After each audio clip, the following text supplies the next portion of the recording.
Number 4, Facebook ads. Facebook ads will usually cost you less dollars than Google ads because of the low cost per click.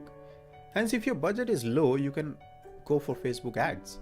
Facebook has become a massive thing over the years, and the only way your content can rise above the rest is through targeted ads that position you in front of your audience. Despite the low cost per click, you get a lot of features with Facebook ads such as targeting options. However, targeting does not always work because Facebook users shows interest in so many things, but they may not potentially be your target audience. For instance, even though I'm a big cricket fan and liked various cricket pages on Facebook, doesn't necessarily mean I wish to buy cricket related products, right? So this is something you have to consider. So unlike SEO where you mostly get exposure to audience ready to buy, here on Facebook ads, your ad may be shown to someone who may just be interested in the topic but may not necessarily a potential customer. Facebook ad is more effective when you actually make good use of Facebook Pixel. I will include a link to Facebook Pixel and what it is in description if you don't know what it is. Facebook Pixel allows you to do remarketing, which is very important, to those who visited your website in the past. This can be very effective because there is a high probability that those who visited your site but for some reason didn't end up buying or didn't send inquiry may be interested in buying your product or service in future. So showing ad again makes sense. Facebook Pixel tracks your site visitors and then shows the ad to only those Facebook users.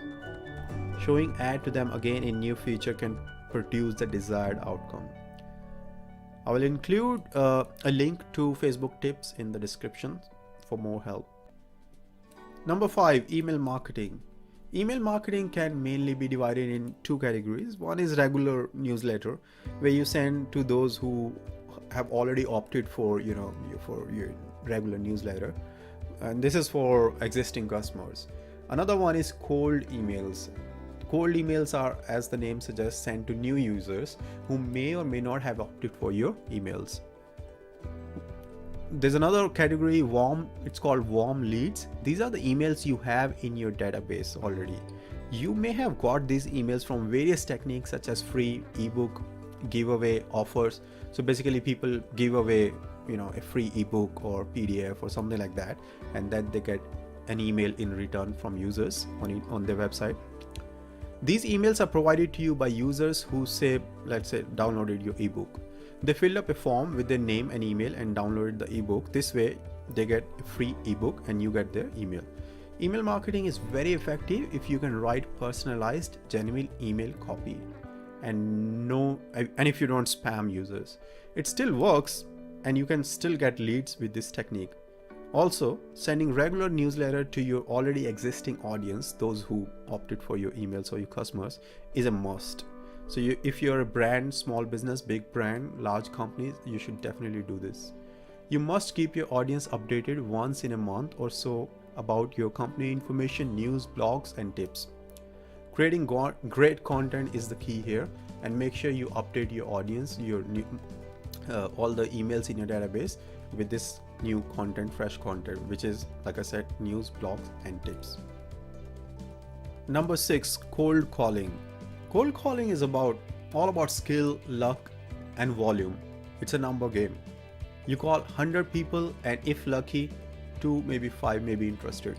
You must follow the cold calling expert tips to achieve success, and I can include the link to the best blog for cold calling expert tips in the description. Even then, you never know if those few will convert or not, because the market is pretty saturated and cold calling has been going on for a while.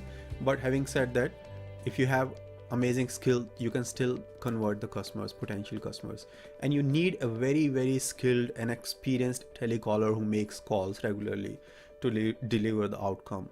Consider cost of hiring someone to do this and commission cost if you're planning to go for this.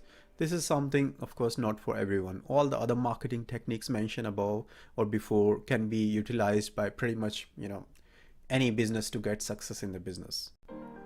Number 7, PR, public relations. One last thing I would like to mention is public relations. Have you seen those articles in your local magazine or any of those free magazines where they're talking about, say, a latest fashion designer and how they created this amazing boutique or online store with a full interview of business owner. Well, that's the result of PR efforts of that business owner. For effective PR, you can make contacts with the journalist, pitch them your business story, and if accepted, if your story accepted, your story can appear in magazine or newspaper. Mostly you pay for the service, especially in case of the free magazines. PR can be pretty expensive, but gets you the publicity you need. A single article on these magazines may cost more than $500 depending, and I'm talking Australian dollars. You can maybe $600 in US dollars depending on the space it takes in the magazine. Full page article can take up to $1,500 plus GST. And this is tested. I have already checked this with one of the magazines. So the cost was $1,500 for one full page article. This is just one example. In case you don't wish to get the expensive side, free PR options are also available. If you have something newsworthy in your company, then approach different journals from different authentic online news websites and newspapers. If your story is accepted, so basically journalists are looking for great stories. So if you can give them, and if your story accepted, then you may get featured in their articles in the article sections, or you get a free publicity. You can of course hire a PR firms as well to do this for you. Another easier option is to find the good sites which allow guest posting. Most of the SEO specialists or SEO experts do this for their clients. For instance, my own website mediatimes.com.au guest post option allow you to post an article about your business or your brand in just around $9 at this time, which is very cost effective to be published in a popular blog website. So similarly, find and make a list of these websites where you can publish your content. So there are so many online websites which allow you to publish a blog on your product and service on their website. So this gives you a great PR, bit of traffic as well, and SEO benefits as well. This is the most cost-effective way to get PR for your business. Thanks guys for watching this video. I know it's a lot to chew, but feel free to pause the video at different places and watch it again to get the most out of it. Please like this video if you like this whole video. It takes hours to create such content, so your like or comment will help me continue making such educational videos. And of course, don't forget to subscribe so you don't miss out any future videos.